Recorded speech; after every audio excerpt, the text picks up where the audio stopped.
Mr. Speaker, I rise today in support of this very important bill, H.R. 431, a bipartisan bill to award a Congressional Gold Medal to the foot soldiers, the courageous men and women who participated in historic days such as Bloody Sunday, Turnaround Tuesday, and the final march from Selma to Montgomery to ensure voting rights for African Americans.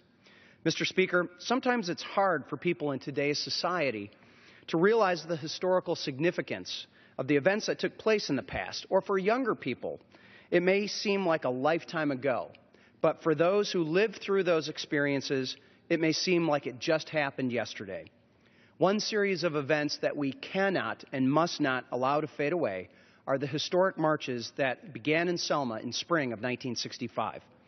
On March 7, 1965, led by two fearless men, the Reverend Hosea Williams and a man many in this chamber know well, Representative John Lewis, 500 of those brave foot soldiers determined to have their voices heard and their right to vote be recognized as they bravely lined up at the Edmund Pettus Bridge. These initial marchers were then brutally assaulted and beaten by Alabama state troopers as they attempted to cross the bridge, seeking to assert their constitutional right to vote. That atrocity became known as Bloody Sunday.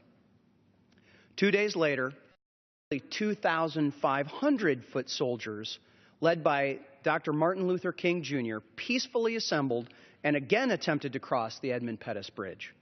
The group marched to where the attacks occurred on that few days before on Bloody Sunday, and at Dr. King's request, they stopped and knelt in prayer.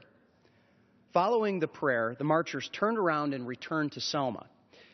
Finally, then, on March 21, under the protection of the U.S. Army, federal marshals, and the federalized Alabama National Guard at that point, that group had swollen to 8,000 foot soldiers who were escorted safely for 54 miles from Selma to Montgomery.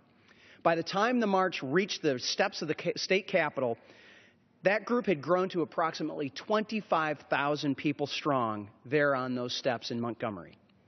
Mr. Speaker, instead of bringing the campaign to search for voting rights to a halt 50 years ago, the photographs and blurry television images of that violent attack on Bloody Sunday on that bridge galvanized the national attention.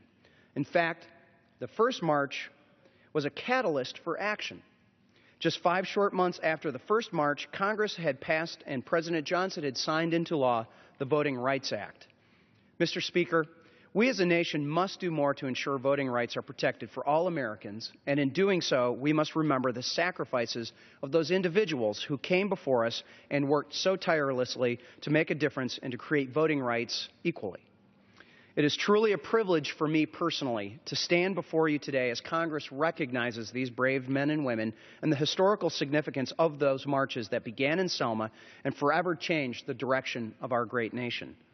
I thank the gentlelady, Representative Sewell from Alabama, for highlighting these historic events, and I urge all of my colleagues to support H.R. 431. And with that, I reserve the balance of my time. From Michigan reserves the balance of his time.